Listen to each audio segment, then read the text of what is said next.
So I appreciate the insight.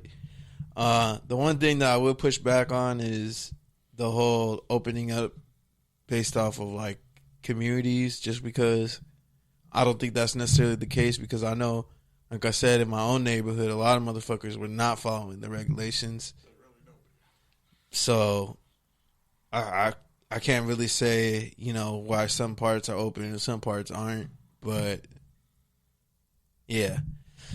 With that, man, I don't have a lot to say other than, this week, was another hard week for me.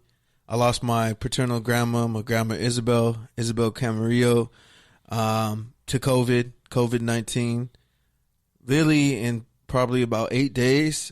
She was diagnosed about Friday of the week before she died.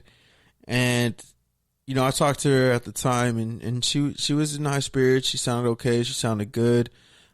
She was already dealing with different things in terms of diabetes and her heart and stuff like that. So she was not the most healthy person, but she wasn't terminally ill either. So for me, I talked about it on Instagram, but it's like, loss is something that I've kind of always dealt with or been around my life. Since I was a kid, I lost my great grandma who, my family was really close to, and my great grandpa and stuff like that. And what I will say is loss, man, one of these things, it's like it never gets easier no matter how many times you go through it. It's almost like a baseball pitch. Like, you start seeing it better the more you see it. You start knowing how to respond because you've been through it so many times, muscle memory. But sometimes, man, it still just gets past you and just blows right past you, and you don't even know how to react. And that's kind of how I felt with this whole COVID thing, because in my mind, I honestly never really even imagined losing my grandma Isabel. For me, she was always the example. She was the one who went the extra mile for her daughter with special needs. She went the extra mile to fill in the gaps for her daughter who was having her own issues, and essentially raised, most of her kids. And, she was always there for me and my mom, who wasn't even her daughter, and always went the extra mile for us on things that I can't even really put on the record. But, she was always there. She always went the extra mile for family, for people she loved.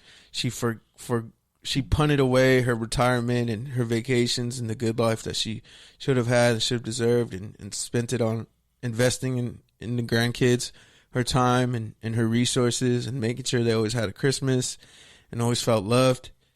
And so that's really the part that fucks me up about it all. Is just thinking about a person like that who's essentially giving the life to people like me and all her grandkin.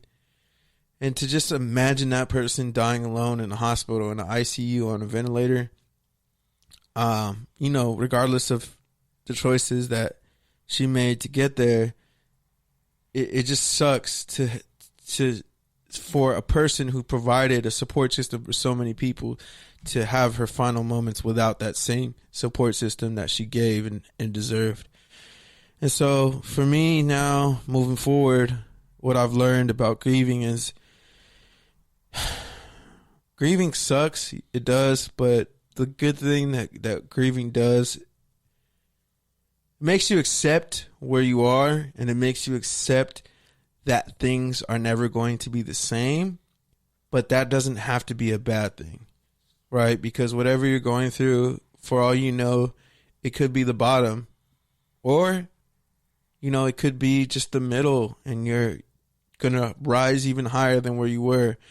And so that's just kind of what I think about when I think about losing my grandma and losing my grandpa on my mom's side in the span of 3 months. Is, as much as I miss them, as much as I miss having those two people who were really my safety nets, those are the people who I went to when I needed a check to clear my insurance check, or those are the people who first started giving me money instead of birthday presents. Like, that was my support system. And now that they're gone, for me, I just try to find peace in the fact that they're no longer suffering and that they finally can have the peace and the happiness that they deserve. But for me, it's just a matter of, okay, now I need to embody their energy.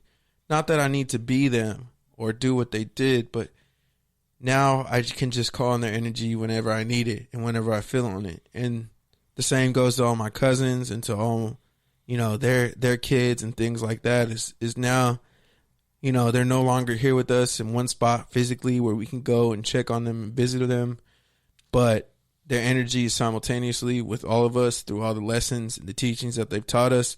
And it's up to us to be that support system that they provided us and give it to the next generation, whether it's, our brothers and sisters, our cousins, our mentees, the future generation. Like, nobody else is coming anymore. Nobody else is coming anymore.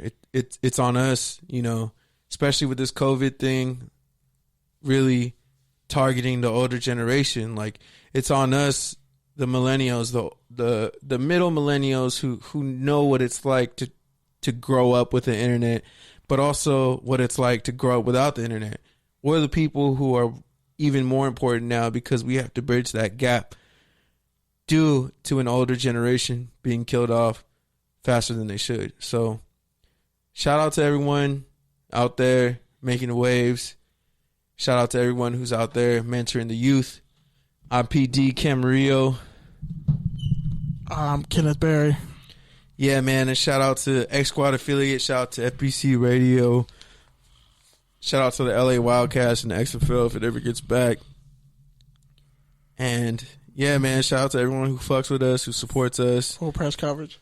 Make sure you go follow us at TDs_tangents on Twitter and Instagram. Those are really our main platforms. And yeah, stay good, everyone. Stay safe, stay vigilant, protect yourself. Peace. Peace.